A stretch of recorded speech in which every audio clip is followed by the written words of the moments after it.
سوال یہ ہے کہ رمضان کے مہینے کا کیا کوئی انسانی اور سماجی پہلو بھی ہے یا پھر یہ محض ایک انفرادی عمل ہے؟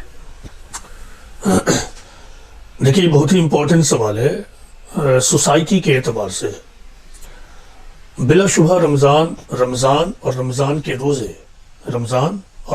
کے روزے کا انسانی اور سماجی پہلو بھی ہے۔ حضرت سلمان فارسی رضی اللہ عنہ کی ایک روایت ہے جس میں یہ بتایا گیا ہے کہ پیغمبر اسلام نے رمضان کو شہر المواسات کہا ہے۔ روایت میں بتایا گیا کہ آپ رمضان کی فضیلت امپورٹنس کو ایکسپلین کر رہے تھے، اسی دوران آپ نے بتایا کہ دس از دا منتھ آف فلینتھراپی، یعنی شہر المواسات یعنی the month of philanthropy, the month of compassion. تو مواسات کا مطلب ہے دوسروں کی مالی مدد کرنا، مالی معاونت کرنا۔ اسی کو قرآن میں مرحمہ بھی کہا گیا ہے، مرحمہ۔ روایتوں سے معلوم ہوتا ہے کہ رمضان کے مہینے میں خود پیغمبر اسلام محمد صلی اللہ علیہ وسلم ابنڈنٹلی صدقہ کیا کرتے تھے، اور کہا جاتا کوئی بھی شخص جو ان کے پاس آئے مانگنے کے لیے وہ خالی ہاتھ نہیں لوٹتا تھا۔ روایتوں میں رمضان میں دوسروں کو کھانا کھلانا اور دوسروں کے لیے مال کو نکالنا، دین کو پھیلانے کے لیے مال کو نکالنا، اس پر بہت زیادہ زور دیا گیا ہے۔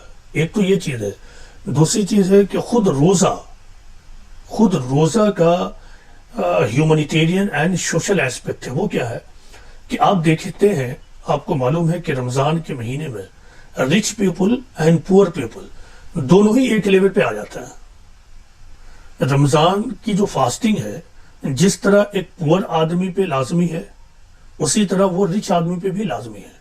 اب فاسٹنگ میں ہوتا کیا ہے، فاسٹنگ میں ایک آدمی کو ارلی مارننگ سے یعنی مارننگ ٹو آئی لائٹ کے پہلے سے فاسٹنگ شروع کر دینی ہے، اور یہ سن سیٹ تک چلے گی۔ اس درمیان ایک آدمی کو نہ کھانا کھانا ہے اور نہ پانی پینا ہے، یعنی ٹوٹل ایبسٹینشن فرام فوڈ مٹیریلز۔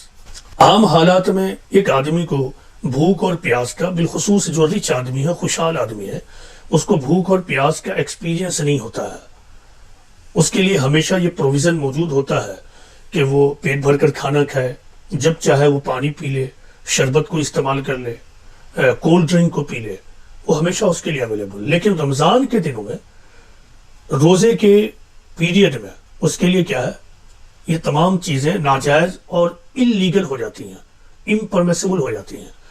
تو اس طرح روزے کی حالت میں ایک آدمی بھوک اور پیاس کو ایکسپیرینس کرتا اور یہ محسوس کرتا ہے کہ کس طرح وہ لوگ جن کو کھانا اویلیبل نہیں ہوگا، جن کے پاس پینے کا صاف ستھرا پانی نہیں ہوگا، تو وہ کیسے سروائیو کر رہے ہیں۔ یہ سوچ اس کے اندر ہمدردی کے جذبات کو پیدا کرتے ہیں، اور اس طرح روزے دار آدمی کو دوسروں کی ضرورتوں کو فیل کرنے کا ایکسپیرینس کرواتا ہے، اور آدمی اس طرح ایک مہینہ دوسروں کی ضرورتوں کو فیل کرتا ہے، اور پھر اس کے اندر یہ جذبہ ابھرتا ہے کہ وہ دوسروں کے لیے ہمدردی کرے، دوسروں کی ضرورتوں میں کام آئے۔ تو ایک مہینے کی یہ ٹریننگ اور تربیت اس اعتبار سے اسی لیے ہے کہ ایک انسان بقیہ 11 مہینوں میں دوسروں کے بھوک اور پیاس کا خیال رکھے، دوسروں کی ضرورتوں کا خیال رکھے۔ بھوک اور پیاس تو ایک علامت ہے، عین ممکن ہے کہ کسی کو بھوک اور پیاس کی وہ نوبت نہ آوے، کیونکہ موجودہ زمانے میں کھانے پینے کی بھی بہت فراوانی ہے۔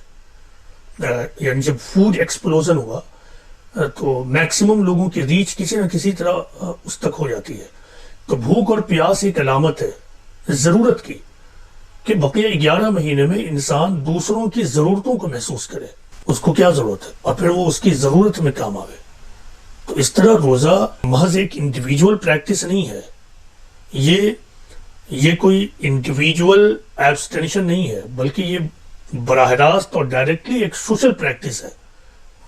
رمضان کا مہینہ اس لیے ہے کہ روزے داروں کے اندر ہیومنیٹیرین ایموشنز کو، فیلنگز کو ڈیولپ کرایا جائے، اسٹرانگ کرایا جائے، جو بقیہ 11 مہینوں میں کسی نہ کسی وجہ سے کمزور پڑ جاتے ہیں۔